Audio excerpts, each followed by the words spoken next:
Hello दोस्तों, मेरा नाम सी ए ब्रिजमान लावानिया है। क्या आप आईटीआर फाइल करने के बारे में सोच रहे हो या फिर आपको पता नहीं है कि आईटीआर क्यों फाइल करनी चाहिए? आज का वीडियो मेरा यही टॉपिक पे है कि आईटीआर किसको किसको करनी चाहिए, आईटीआर मैंडेटरी फाइल कब मैंडेटरी फाइल करना चाहिए, और अगर आप आईटीआर फाइल नहीं करोगे तो आपको क्या कॉन्सिक्वेंसेस फेस करने पड़ सकते हैं इन फ्यूचर। स्टार्ट करते हैं आज का वीडियो। वीडियो स्टार्ट करने से पहले मैं आपको आईटीआर के बारे में बता देता हूँ कि ITR basically income tax return form रहता है जो हमको एवरी ईयर, जब जैसा पूरा फाइनेंशियल ईयर के हिसाब से हमको रिटर्न फाइल करना होता है। अप्रैल से लेके मार्च, एवरी ईयर अप्रैल से लेके मार्च तक एक फाइनेंशियल ईयर होता है। वो फाइनेंशियल ईयर का हमको जितना भी हमने वो ईयर में इनकम अर्न किया, वो इनकम पे हम लोगों को टैक्स पे करना होता है। और अगर टैक्स भी नहीं आ रहा है तो भी हमको इनकम टैक्स रिटर्न तो फाइल करनी ही होती है। ये तो फॉर्म का हो गया। ये बहुत लोगों को कन्फ्यूजन है कि इनकम टैक्स रिटर्न अगर फॉर्म 16 मिल गया तो मुझे आईटीआर फाइल करने की ज़रूरत नहीं है, ऐसा नहीं है। या फिर मेरा कंपनी ने ऑलरेडी टैक्स कट कर लिया तो मैं आईटीआर क्यों फाइल करूँ? वो एक अलग प्रोसेस है। वो कंपनी कंप्लायंस कर रही है अपना कि ये पर्सन को हमने इतना इनकम दिया। फॉर्म 16 एक स्टेटमेंट है कंपनी के साइड से कि ये पर्सन ने इतना इनकम अर्न किया है। इनकम टैक्स रिटर्न एक फॉर्म है जो आप फाइल करते हो खुद से, गवर्नमेंट को डिक्लेयर करते हो कि मैंने ये ईयर में कितना इनकम अर्न किया है। ओके, मैं थोड़ा सा आपको स्टैट्स बता देता हूँ कि अभी इंडिया में अराउंड 1.4 या फिर 1.3 प्लस पॉपुलेशन है, 1.3 करोड़। ओके, बट इसमें से अभी 80 करोड़ लोग हैं जो 18 प्लस है एंड 60 बिलो है।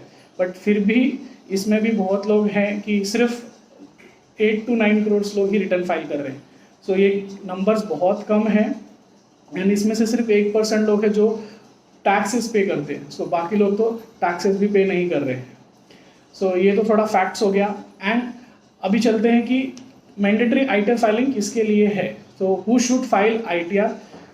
मैं दो चीज़ कवर करूँगा इसमें। फर्स्ट चीज़ है कि इनकम कैटेगरी बताऊँगा। इनकम कैटेगरी फर्स्ट चीज़ आता है कि अगर आपका इनकम 2,50,000 के ऊपर है तो आपको मैंडेटरी फाइल करनी चाहिए। अब ये 2,50,000 ग्रॉस इनकम है आपका, ठीक है। इसको हम लोग टैक्स के लैंग्वेज में बेसिक एग्जम्पशन लिमिट बोलते हैं।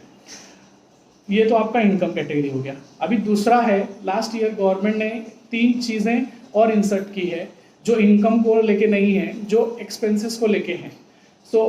ये 3 चीज़ें मैं आपको बताता हूँ, जिसमें से पहला चीज़ है वो कि अगर आपका करंट अकाउंट है एक या एक से ज़्यादा और आप इंडिविजुअल हो ऑब्वियसली, उसमें आपने 1 करोड़ के ऊपर कैश डिपॉजिट या फिर कोई भी अमाउंट का डिपॉजिट्स मोर देन 1 करोड़ आपने किया हो, आपको मैंडेटरी रिटर्न फाइल करनी होगी। दूसरा जो मेरा केस है वो है, आप अगर फॉरेन ट्रैवल करते हो, आपने फॉरेन ट्रैवल किया और वहाँ पे आपने 2 लाख से ज़्यादा एक्सपेंसेस फॉरेन ट्रैवल में आपने किया, आप वो कैटेगरी में आ जाओगे कि आपको भी रिटर्न फाइल करनी है। तीसरा जो मेरा पॉइंट है वो है इलेक्ट्रिसिटी कंजम्पशन। अगर आपका लाइट बिल पूरे साल में 1 लाख के ऊपर आ रहा है तो भी आपको रिटर्न फाइलिंग करनी मैंडेटरी है। 3 पॉइंट हैं। डिपॉजिट्स 1 करोड़ के ऊपर होना चाहिए तो आपको रिटर्न फाइलिंग मैंडेटरी आ जाती है करंट अकाउंट में। दूसरा, आपको फॉरेन ट्रैवल किया हो 2 लाख के ऊपर तो आपको आईटीआर फाइलिंग मैंडेटरी आ जाती है। तीसरा, इलेक्ट्रिसिटी बिल आपका अगर 1 लाख के ऊपर है तो आपको मैंडेटरी फाइलिंग करनी है। ये इनकम कैटेगरी हो गया, एक्सपेंस कैटेगरी हो गया। ओके, अभी मेरा दूसरा पार्ट में आते हैं। मैं कुछ केसेस आपके साथ डिस्कस कर लेता हूँ कि वो केसेस में इवन इफ आपका एक्सपेंस ना हो, इवन इफ आपका इनकम 2,50,000 के कम हो तो भी आपको रिटर्न फाइल करनी चाहिए। स्टार्ट करते हैं कुछ केसेस समझना। पहला केस है कि आपका टीडीएस ज़्यादा कट हो गया या फिर आपने कंपनी में डिक्लेरेशन देते टाइम पे वो इन्वेस्टमेंट नहीं किया था और बाद में जाके आपने इन्वेस्टमेंट कर दिया, जिसकी वजह से कंपनी ने आपका टीडीएस ज़्यादा कट कर लिया और आपको वो एक्सेस रिफंड आ रहा है। रिफंड आप इनकम टैक्स में तभी वापस ले सकते हो, टीडीएस का रिफंड, टैक्सेस पेड का रिफंड, जब आप रिटर्न फाइल करो। अगर आपका ये केस है तो आपको रिफंड लेने के लिए आपको रिटर्न फाइल करनी होगी। दूसरा जो मेरा केस है कि अगर आपका कोई होम लोन है या फिर उसका लॉस है, जो इंटरेस्ट का हमको 2 लाख का बेनिफिट मिलता है इंटरेस्ट का, ओके, वो बेनिफिट हो गया। या फिर आप कैपिटल गेन में या फिर म्यूचुअल फंड में, शेयर्स में आप ट्रेडिंग करते हो और आपने लॉसेस इनकर किए, सो वो लॉसेस का बेनिफिट आपको 4 साल तक आप कैरी फॉरवर्ड कर सकते हो, अगर आपको वो साल में कोई गेन नहीं है या फिर सेट ऑफ नहीं कर पा रहे हो। इसके भी बहुत सारे रूल्स हैं, सो वो मैं ये वीडियो में कवर नहीं कर रहा हूँ, वो उसके लिए मैं एक अलग से वीडियो बना दूंगा। तो वो आप कुछ सालों के तक कैरी फॉरवर्ड कर पाते हो, पर अगर आप वो रिटर्न फाइल नहीं करोगे सो आप वो कैरी फॉरवर्ड का बेनिफिट नहीं लोगे। और इसमें भी बहुत इंपॉर्टेंट पॉइंट है, अगर ड्यू डेट से पहले रिटर्न फाइल नहीं करोगे तो ही आपको इसका बेनिफिट नहीं मिलेगा। आपको बेनिफिट लेना है सो आपको कैरी फॉरवर्ड से करने का, ड्यू डेट से पहले रिटर्न फाइल करनी होगी आपकी। तीसरा जो कैटेगरी है कि जो लोग आगे जाके लाइक इन फ्यूचर में आपको लोन के लिए आपको अप्लाई करना है और अभी आपका इनकम 2 लाख से कम है, फिर सपोज आपने स्टार्ट किया 10,000 पर मंथ है, 15,000 पर मंथ है, 20,000 पर मंथ है, सो आपको रिटर्न फाइल करनी चाहिए, मैं सजेस्ट करूँगा। बिकॉज आगे जाके अगर आपको लोन का रिक्वायरमेंट होने वाला है तो, बिकॉज लोन लेते टाइम पे आपको बैंक 3 साल का ITR मांगती है आपसे, 3 साल का आपको इनकम टैक्स रिटर्न सबमिट करना होता है बैंक में। सो वो टाइम पे आपको ये, अगर आपने ITR फाइल किया होता है तो आपको उसका बेनिफिट मिल जाता है। सो जो लोन लेने के बारे में सोच रहे हैं उनको रिटर्न फाइल करनी चाहिए। चौथा जो मेरा पॉइंट है वो है कि अगर आप फॉरेन एजुकेशन या फिर बाहर जाके पढ़ना चाहते हो और उसके लिए आपको वीज़ा, स्टूडेंट वीज़ा आप अप्लाई करोगे, सो आपको इनकम टैक्स रिटर्न सबमिट करना होगा आपको, या फिर आपके फादर लाइक पेरेंट्स को आपको income tax return proof submit करना होता है इनकम का। सो वो उन लोग को भी मेरा सजेशन है कि आप रिटर्न फाइल करो अगर आप आगे जाके अब्रॉड पढ़ना चाहते हो और उसके लिए वीज़ा अप्लाई वगैरह करना है तो। फिफ्थ पॉइंट आता है जो हाउस वाइफ्स रहते हैं या फिर उनका ऐसा है कि वो तो इनकम भी अर्न नहीं करते, बट मैं आपको बता देता हूँ कि जब भी हम सपोज बहुत लोग ऐसा करते हैं कि जब भी हम घर लेते हैं तो यूजुअली वाइफ अर्निंग मेंबर नहीं रहती, फिर भी उनके नाम पे हम लोग घर बुकिंग कर देते हैं, एग्रीमेंट वगैरह कर देते हैं और फिर वो घर हम रेंट पे दे देते हैं और उस पर हम लोग को रेंट इनकम मिलता है। तो वो इनकम वो हाउस वाइफ का इनकम हो जाता है, उसको उस पर रिटर्न फाइल उसको डिक्लेयर करना चाहिए। दूसरा चीज़ सेविंग बैंक इंटरेस्ट हो गया या फिर FD इंटरेस्ट हो गया, या फिर बहुत सारे हाउस वाइफ रहती है जो छोटा छोटा बिजनेस घर से ही करती है, घर से ही ऑपरेट करती है। सो वो बिजनेस को भी आप प्रॉपरली इनकॉर्पोरेट करें रिटर्न फाइलिंग में और उससे आपको बेनिफिट ही मिलेगा, कुछ नुकसान तो होने वाला नहीं है आपका। उसके बाद 6th मेरा जो पॉइंट है वो है सीनियर सिटीजन्स। अभी लास्ट बजट में गवर्नमेंट ने बोला कि 75 ईयर्स के बाद तुम्हारा एज रहेगा तो आपको रिटर्न फाइल करने की ज़रूरत नहीं है अगर आपका पेंशन और सेविंग बैंक इंटरेस्ट है तो ही।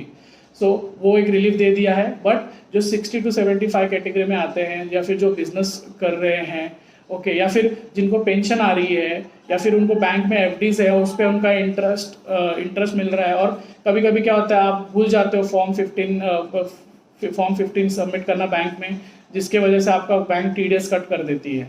सो आपको रिटर्न फाइल करनी चाहिए और वो TDS अगर आप एलिजिबल हो तो आपको TDS भी रिफंड मिल जाएगा। इसके बाद नेक्स्ट पॉइंट पे आते हैं जो लैंडलॉर्ड्स, जो बेसिकली बहुत लोग घर रेंट पे देते हैं टेनेंट को। सो टेनेंट क्या करता है अपना हाउस रेंट अलाउंस लेने के लिए वो उनका पैन वगैरह सबमिट कर देता है गवर्नमेंट को, रिटर्न फाइलिंग के टाइम पे क्लेम कर लेता है। सो वहाँ पे भी बट लैंडलॉर्ड वो रिटर्न फाइल नहीं करते।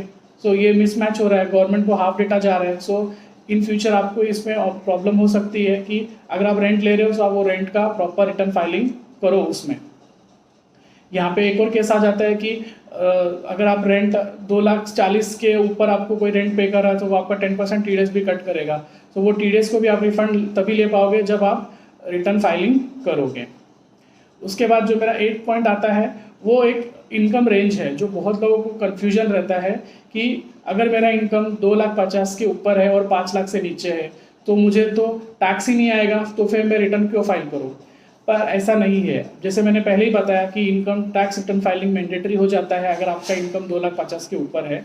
हाँ, गवर्नमेंट ने एक सेक्शन है 87A जिसके अंदर रिबेट दे दिया है कि अगर आपका इनकम 5 लाख तक है तो आपको 12,500 और आपका जो टैक्स आ रहा है विच एवर इज लोअर वो आपको टैक्स का रिबेट मिल जाएगा। सो आपको टैक्स पे करने को नहीं आएगा, बट इट डजंट मीन कि आपको रिटर्न फाइलिंग नहीं करना है, आपको रिटर्न फाइलिंग करना ही है।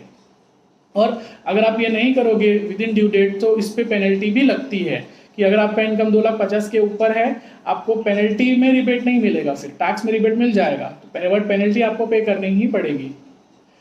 सो ये एक पॉइंट है, ये हमेशा ध्यान रखें, इसमें कंफ्यूज ना हो कि 5 लाख के नीचे कम है तो मैं रिटर्न फाइल नहीं करूँगा, ऐसा नहीं है, आपको रिटर्न फाइल करनी ही है। उसके बाद जो मेरा 9th पॉइंट आता है वो है कि बहुत लोग कुछ लोग होते हैं कि जो बाहर आउटसाइड कंट्रीज में जाके वो फाइनेंशियल ईयर में 6 मंथ वो कोई तो कंपनी के प्रोजेक्ट से बाहर गए और वहाँ को उनको फॉरेन इनकम मिला एंड उनको वहाँ पे भी टैक्स पे करना पड़ा। सो कुछ कंट्रीज के साथ अपना हम लोग का इंडिया का टाइप DTA है जो डबल टैक्स अवॉइडेंस एक्ट करके है। सो हम लोगों ने ट्रीटी साइन करके रखी है उनके साथ। तो उससे क्या होता है कि अगर वहाँ पे टैक्स कट हो गया है तो उसका हमको रिलीफ मिल जाता है, ओके, सेक्शन 90A 91 में। सो वो रिलीफ क्लेम करने के लिए कि आप ऐसा नहीं बोल सकते कि अरे मेरा तो बाहर टैक्स पे हो चुका है तो फिर मैं इंडिया में रिटर्न ही क्यों फाइल करूँ, आपको क्योंकि टैक्स तो नहीं आने वाला। बट स्टिल आई सजेस्ट कि आप बाहर जो टैक्स पे किया है उसका आप रिलीफ क्लेम करो यहाँ पे और रिटर्न फाइल कर दो। आपको टैक्स नहीं पे करना है यहाँ पे, आपका सब डॉक्यूमेंटेशन आप फाइल करके ये प्रॉपरली आप रिलीफ क्लेम करो एंड रिटर्न फाइल कर दो। जो लास्ट मेरा पॉइंट आता है वो है NRI का। सो जो NRIs रहते हैं वो उनका केसेस में क्या होता है कि उनका इंडिया में कुछ प्रॉपर्टीज रहता है या फिर इंडिया में कुछ बैंक अकाउंट्स रहता है। और NRI के केस में क्या होता है कि अगर आपका फॉरेन इनकम है तो उसका इंडिया में टैक्स नहीं होगा अगर आप नॉन रेसिडेंट इंडियन हो तो। बट यहाँ का जो इनकम है वो उस पर तो आपको टैक्स पे करना ही पड़ेगा। सो सपोज मेरा यहाँ पे कोई NRI केस है, वो केस का पर्सन का प्रॉपर्टी यहाँ पे है और वो रेंटेड पे दे के रखा है, तो उसको रेंट इनकम मिल रहा है तो उसका इंडियन इनकम हो गया। या फिर यहाँ पे उसका नाम पे कुछ FDs है या फिर उसका नाम पे उसको सेविंग बैंक इंटरेस्ट आ रहा है बैंक में, तो वो उसका रिटर्न फाइल तो उसको करना ही पड़ेगा। सो ऐसा नहीं है कि NRI हो कि आप रिटर्न फाइलिंग से बच जाओगे, आपको भी रिटर्न फाइलिंग करना चाहिए। सो ये सारे पॉइंट्स तो मैंने केसेस आपको एक्सप्लेन कर दिया, ऐसा 10 केसेस और भी 2-3 केसेस हो सकते हैं, बट ये वीडियो में फिर बहुत ज़्यादा हो जाएगा। सो मैंने इतना ही कवर किया। अगर फिर भी आपको कुछ डाउट रहता है आप मेरे को कमेंट सेक्शन में बता दो। अभी मैं आपको एक मेन पॉइंट बताता हूँ कि अगर आपको रिटर्न ये कॉन्सिक्वेंसेस क्या होगा कि मैं रिटर्न फाइल नहीं करूँ तो क्या होगा।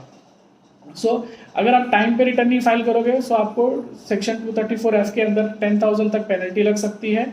और एक बार ड्यू डेट खत्म हो जाएगा, ड्यू डेट के बाद भी एक फाइनल डेट रहता है कि आप बिलेटेड रिटर्न, जो लेट रिटर्न फाइलिंग बोलते हैं हम लोग, वो रिटर्न का भी ड्यू डेट रहता है। सो अभी उसका डेट भी गवर्नमेंट ने धीरे धीरे कम कर दिया है। अभी ऐसा है कि अगर मैं फाइनेंशियल ईयर 20-21 का एग्जांपल लूँ तो उसका ड्यू डेट अभी 30 सितंबर बोला गया है रिटर्न फाइलिंग करने के लिए।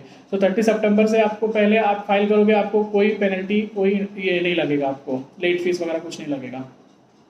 बट इसका आप ड्यू डेट के बाद फाइल करोगे, सो सितंबर के अगर बाद फाइल करते हो, ऑब्वियसली ये डेट एक्सटेंड हो सकती है ड्यू डेट्स का, बिकॉज कोविड का सिचुएशन और सब डिले हो रहा है। बट लास्ट डेट गवर्नमेंट ने 31 दिसंबर किया है। 31 दिसंबर के बाद तो आप रिटर्न ही फाइल नहीं कर पाओगे। अगर रिटर्न ऑलरेडी फाइल किया है तो उसको रिवाइज भी नहीं कर पाओगे।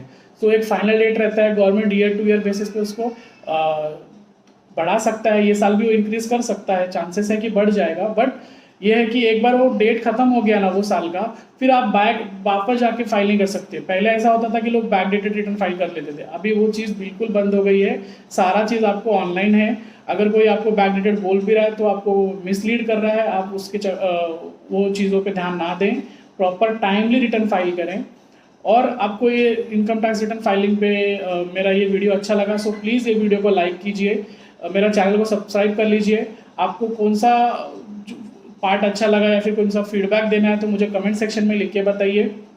और आपको अलग से कौन सा वीडियो में कौन सा टॉपिक पे वीडियो बनाऊँ, सो मुझे उसके ऊपर आप सजेशन दीजिए कि आपको ये टॉपिक पे एक वीडियो चाहिए।